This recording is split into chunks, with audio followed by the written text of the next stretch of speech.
Hello, my loves. Carly here. Welcome to my channel. I'm a model, speaker, creative, and I teach men, women, dating, and relationships. And if that sounds interesting to you, well, then stick around. Why shouldn't a woman lead with her money and her career and her success?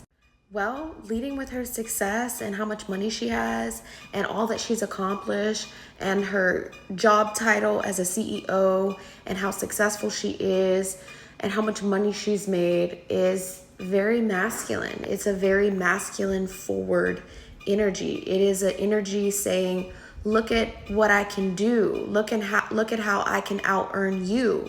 Look at how I don't need you to provide for me.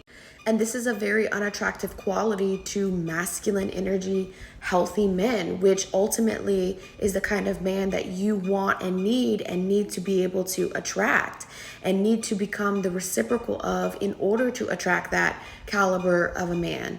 But when you lead with this energy, instead, you will end up attracting a more feminine energy man who needs you to help him with bills or help provide for him or see what he can get out of you financially.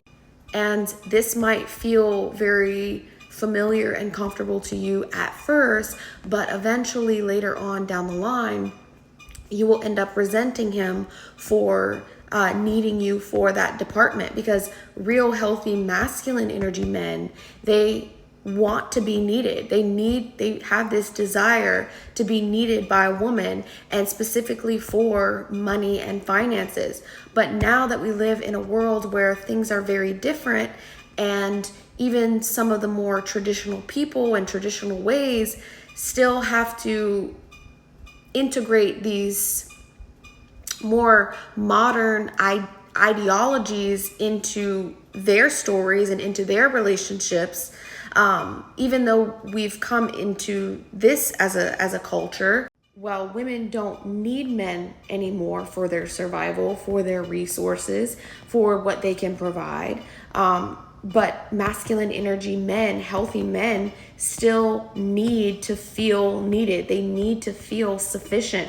They need to feel a purpose and sufficient in the area of finances and being able to provide resources, because that is still deeply, deeply ingrained into the male brain to be that masculine energy in the relationship dynamic and provide those things, those tangible resources to a woman, and for the feminine energy to be able to receive those resources and use them to better help the chances of her survival and the survival of her children.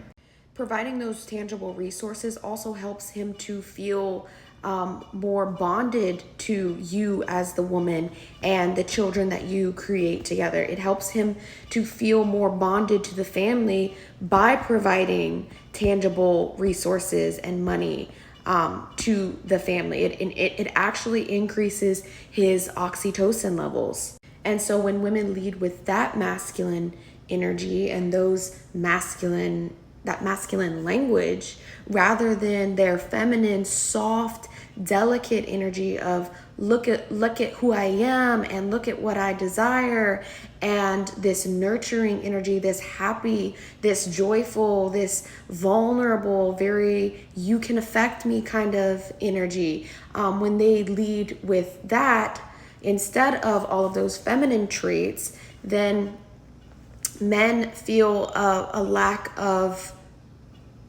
they feel a lack of purpose for the feminine and how they can really see themselves fitting long term into her life.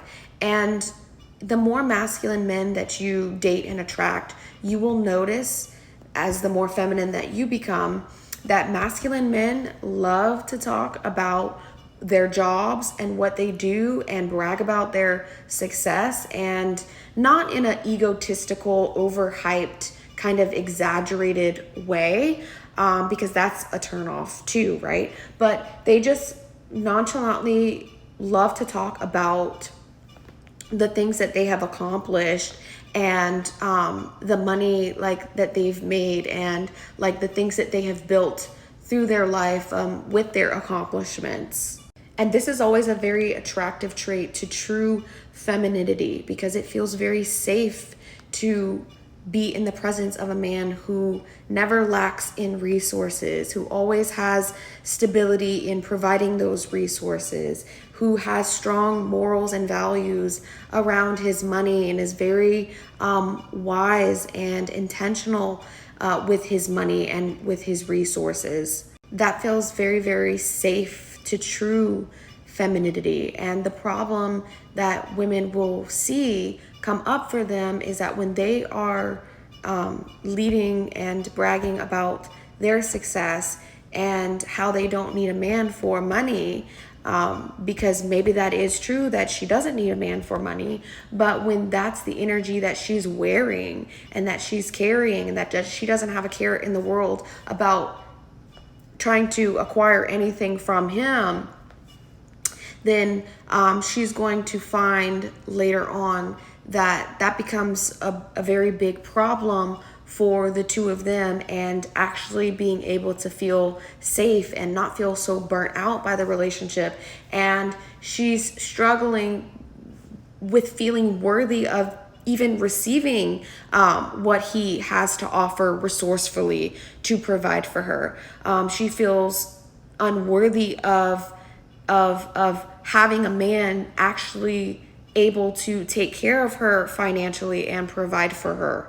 They end up finding that later on, the relationship ends up feeling like this sort of business transaction and inauthentic to who they truly are as human beings with human emotions and human vulnerabilities. It becomes more of like a you do this, I do this, like all these responsibilities delegated to each other, rather than this place of coming together and creating love and creating life experiences and creating a beautiful, like, happy experience and relationship and family together. And babe, I know from the minute that women start overemphasizing about their jobs or all that they've accomplished, and like when their identity just becomes so wrapped up in what they do for a living, and all they're talking about is their job and what they have succeeded in, I know immediately that those kinds of women are inevitably struggling in their relationships and with the men that they do end up becoming romantically involved with. And let me share this information with you too, because this is very relevant and maybe can help you to gain a little bit more insight on maybe things that you're questioning, or maybe things that you get triggered about yourself, right? As a career woman, or as a working woman, as a woman who does provide for herself financially, independently, whatever it is, right? So recently, I was in conversation with a guy, and he said to me, he said it in a very, nonchalant tone of voice. He didn't mean anything. He wasn't trying to insinuate something wrong. He made it clear to me that he was just simply asking, and no judgments at all were behind it, right? Well, he asked me, he said, you have A, B, and C. So is a man like supporting your lifestyle? And I was very taken back by that. He wasn't trying to trigger me, but I was kind of triggered by that. I did get a little bit offended and upset by that comment. And it made me think, okay, I was questioning, okay, does this man think that the only way that women are allowed to have all these things financially and be able to do all of these things that maybe require more finances, or just like see more of success and abundance in their life, does he think that that is solely dependent upon a man being able to provide that for her? Because, like, is he insinuating that there's no possible way that I could have done this for myself. And it was very insulting to me in that moment. I felt like it was an insult to my intelligence. I felt like, well, wait a second, it kind of diminishes the things that I have done and like the survival skills that I do have, as a human being, like as a woman, as a human created by God, given the survival skills that it takes to be here and care for myself, right? I was insulted by the comment and the question, because in his belief system, right? I tried to have a lot of grace in these things, because I do. It's just who I am naturally, but I also am a much deeper thinker, and really get into depth about these, like where these conversations and questions are stemming from. And so in his belief system, I think he thought, well, if this woman doesn't need me for money, then what the hell does she need me for? Maybe it was a fear that he was having, right? Maybe it was a fear that he was dealing with himself, is that, okay, if I can't provide this woman with money and resources because it looks like she's already had it, then what else am I able to provide her with? Does that mean that she will not need me at all because she doesn't need me for her survival, right? And that is a very traditional, generic way of thinking. It's an old-fashioned way of thinking, right? And my initial response to that was actually, yes, like men do provide for me in an abundance of ways. God provides for me in an abundance of ways. But is my lifestyle funded by a like one particular man that I run to for money? No, absolutely not. And so that's why I felt really insulted, because it kind of diminished what I was able to do and create for myself. And so, what if that question was coming from, he saw his mother only ever rely financially on men and never create anything for herself and have her own stream of revenue, and only ever rely solely on a man that could provide her with resources and just fund her whole lifestyle, right? Maybe that's where that question was coming from, and he didn't see or know about any other way. So I tried to, after I let it affect me for a second there, and then I snapped back into it, and I was just like, okay, this is coming from something in his life that he's experienced and collected these thoughts and developed a belief system around that thing. And so it has nothing to do with me. It's just that the question happened to be directed at me, you know? So I say that because I don't want you to ever think that you need to become less than and give up all of your, money and career and accomplishments, in order to attract a healthy masculine man. You don't have to give that up, right? You just have to, like, if you truly feel proud of that and that's what you want for yourself, then that's great. Again, we live in a more integrated society here, right, in the West, where everything is capitalized on.